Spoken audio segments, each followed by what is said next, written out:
Beberapa gereja takut mau mendampingkan pendetanya, takut nanti dibayar honornya lebih mahal. Makanya dicari gembala pun agak susah. Karena kalau masih jadi penginjil, katanya itu hanya ya semacam relawan. Atau dalam bahasa sebaliknya itu volunteer. Tetapi kalau sudah jadi gembala, jadi jemaat mempunyai tanggung jawab. Memang di dalam pekerjaan kita tidak pernah kita merasa melakukan sesuatu yang ringan-ringan saja, tetapi seharusnya lebih berat. Ayat terutama yang dicadangkan oleh pengurus atau oleh gereja bibi itu pertama-tama dilakukan oleh pendeta dulu. Ya, lakukan oleh pendeta dulu, baru jemaat akan melakukannya. Oleh sebab itu, maaf, bukan juga nyombong. Saya orang kasih minggu, 1 minggu 1.000, saya 1.000 satu hari. Kalau hitung-hitung pun baru hanya 365.000, ya kan? Ya. Lalu bagi jemaat, ya sekarang saya tunjukkan kepada jemaat. Berbicara tentang jemaat dan gembala itu, jemaat itu kira-kira apa perannya di dalam adanya gereja sebagai gembala sebagai pendeta di tempat ini. Mungkin saudara berpikir tentang honornya, gajinya dan sebagainya. Tetapi sebenarnya kita melakukan pertama-tama itu karena bersama dengan Tuhan. Tidak pernah kita merasakan sesuatu yang terlalu berat kalau kita. Yang penting kita tulus, ikhlas melakukan ini untuk Tuhan maksimal. Yang selama ini adalah yang dikasih 500 itu belum maksimal, saya kira. Pak EP sendiri yang bisa kasih 500. Arti lain-lainnya. Maksud saya ialah bahwa kalau setiap orang melihat bahwa saya melakukan ini untuk Tuhan, tidak ada masalah. Memang kalau di bengkai yang itu saya berkata begini, bagi jemaat yang tidak tahu bahwa perpuluhan yang diberkati oleh Tuhan, tidak usah kasih. Bawa pulang makan waktu itu. Saya tidak pernah membutuhkan uang dari orang. Bukan untuk memperbanyakkan uang, tetapi agar pekerjaan semakin luas dan pekerjaan semakin efektif dikerjakan.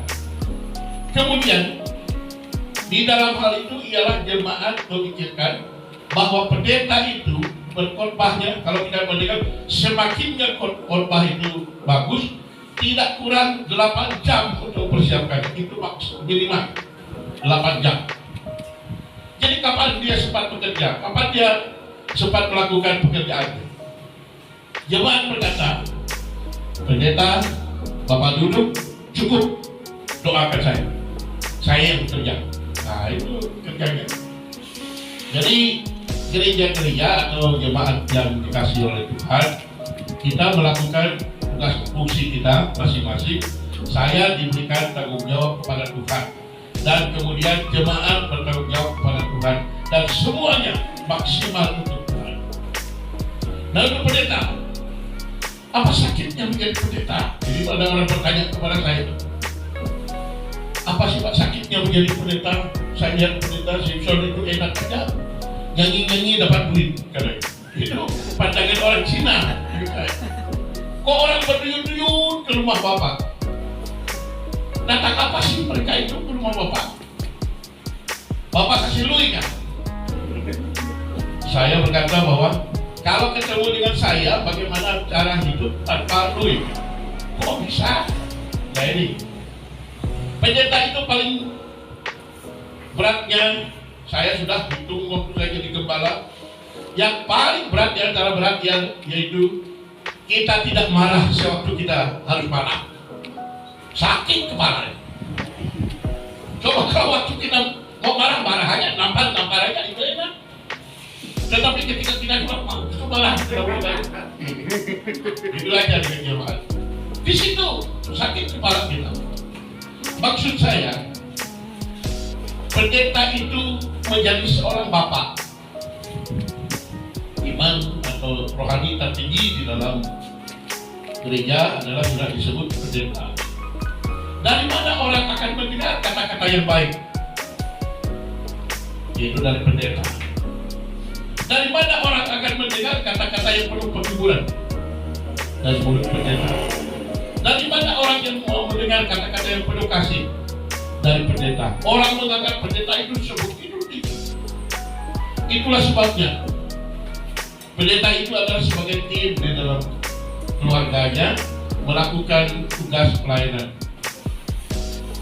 Pendetanya baik, ibunya tidak baik, orang berkata pendeta itu baik, tetapi ibunya kalau seandainya tidak baik.